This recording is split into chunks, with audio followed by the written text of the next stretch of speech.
সম্মানিত সুপ্রিয় দর্শক শ্রোতা দেশ ও প্রবাস থেকে যারা এই মুহূর্তে আমাদের সাথে আছেন, ভিডিও দেখতেছেন অথবা শুনতেছেন, সবাইকে জানাই আন্তরিক প্রীতি ও শুভেচ্ছা। বন্ধুরা, আমি কথা বলছিলাম একটি আপুর সাথে প্রতিবেদন করবে বলে সংযুক্ত হয়েছে আমার সাথে, কয়েকদিন আগে থেকেই যোগাযোগ ছিল। উনি কেন আসলো প্রতিবেদনে বিস্তারিত ভিডিওতে থাকবে, অবশ্যই কন্টিনিউ করবেন ভিডিওটা। আসসালামু আলাইকুম। ওয়ালাইকুম আসসালাম। কেমন আছেন আপনি? এই তো ভালো আছি আলহামদুলিল্লাহ। আপনি ভালো আছেন? এই তো আলহামদুলিল্লাহ, আমি ভালো আছি। আপু ভালো আছেন, ভালো থাকবেন, ভালো থাকাই কামনা করি। তবে আপনার প্রতিবেদনে কেন আসছেন একটু শুনতে চাই, বলেন। প্রতিবেদনে আসছি ভাই, আমার বিয়ে হয়েছিল ১.৫ বছর। আমার একটা মেয়ে আছে, স্বামী নাই, নেশাপানি করতো, খাইবা দিছি। তখন আমি একটা মনের মানুষ চাই, যে সে সারা জীবন আমার পাশে থাকে। আমার বাচ্চা আছে, মেয়ে বাচ্চা, যেন সে আমার বাচ্চার দায়িত্ব নেয়। মা না, আমার বাবা নাই, মা আছে। মা হলো চলাফেরা করতে পারে না, তাও টুকটাক বাচ্চা কাজ করে। আমি হলো দর্জি জীবনে কাজ করি, চলাফেরা অনেক কষ্ট হয়ে যায়। তাই একটা মনের মানুষ চাই। আচ্ছা, ওর বিষয়টা আমি ক্লিয়ার করতেছি দর্শকদের জন্য। প্রিয় দর্শক শ্রোতা, আপনারা শুনছিলেন এই আপুটি প্রতিবেদনে একটা ভালো মানুষ চাচ্ছে। উনি কিন্তু বিবাহিত, ওনার হাজবেন্ড ভালো ছিল না, ডিভোর্স হয়ে গেছে, একটা বাচ্চা আছে, টুকিটাকি মানুষের বাসায় কাজ করে ডিভোর্সের পরে এখন সংসার চালাইতে অনেক কষ্ট। এখন উনি চাচ্ছে ওনার অতীত জানার পরে কোনো একজন দায়িত্ববান সহৃদয়বান ব্যক্তি যদি ওনার দায়িত্ব নেয় বা ওনার সাথে কথাবার্তা বলে বিয়ে শাদী করতে চায়, তাহলে দ্বিতীয়বারের মতো উনি সংসার করবে।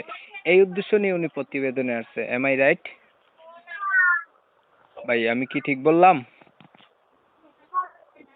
হ্যালো। হ্যাঁ, আচ্ছা, এখন দর্শক শ্রোতা, আমি কমিউনিটি গাইডলাইনের কারণে ওনার নাম ঠিকানা আপনাদের মাঝে তুলে ধরতে পারতেছি না। আপনারা পরবর্তীতে ওনার কাছ থেকে ওনার নাম ঠিকানা অবশ্যই জেনে নেবেন। বিস্তারিত কিছু কথা বলতেছি, এগুলা আপনারা কন্টিনিউ করতে থাকেন। আচ্ছা, আপনার বিয়ে হয়েছিল, হাজবেন্ডের সাথে ডিভোর্স হয়ে গেছে, এখন আপনি বাসায় কাজ করে কোনো রকম সংসার চালান, সেটা তো বুঝলাম। এখন আপনার বর্তমান বয়স কত চলে? আমার বর্তমান বয়স ২ বছর। 20 বছর। আপনি কি লেখাপড়া কিছু জানেন? হ্যাঁ, ক্লাস 8 তোমার লেখাপড়া করছি। আচ্ছা, আর কোরআন শরীফ পড়তে পারেন, নামাজ পড়তে পারেন? হ্যাঁ, পারি। এখন আপনি তো বিবাহিত, তাই না? এখন আপনাকে যারা বিয়ে করতে চাবে তারাও আপনার মতো বিবাহিত বা বয়স বেশি, বউ নাই, এমন মানুষগুলাই বিয়ে করতে চাবে। এমন যদি কেউ আপনাকে বিয়ে শাদী করতে চায়, আপনি রাজি আছেন? না, আমার তাতে সমস্যা নাই, আমি তাতে রাজি আছি। আচ্ছা, আগে আর কখনো আপনি প্রতিবেদন করছিলেন? না ভাইয়া। আচ্ছা, দেখতে দেখতে শেষ প্রান্তে চলে আসলাম ভিডিওর। আর কিছু বলবেন? না, আমার যা বলার তো বলছি। আমি একটা জীবন সঙ্গী চাই, মনের মানুষ, যেন সে সারা জীবন আমার পাশে থাকে। ধন্যবাদ, আপনি ভালো থাকবেন। দর্শক শ্রোতা, উনি একটা জীবন সাথী চায়, মনের মানুষ চায়। এখন আপনারা শুনছেন, শুনে যাদের কাছে ভালো লাগছে আপুর সাথে যোগাযোগ করতে পারেন। আর আপনারা জানেন আমি সবসময় এমন ভিডিওগুলো দিয়ে যাই।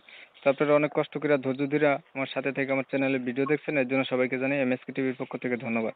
যদি ভিডিওটা ভালো লাগে একটা লাইক দিবেন, একটা শেয়ার দিবেন, ইমো মেসেঞ্জারে ছড়াই দিবেন, যাতে করে বেশি লোকে দেখতে পারে। আপনাদের মতামতগুলো কমেন্টে জানিয়ে দিবেন। চ্যানেল ভালো লাগলে সাবস্ক্রাইব করে রাখবেন। সবাই ভালো থাকবেন, সুস্থ থাকবেন, আল্লাহ হাফেজ।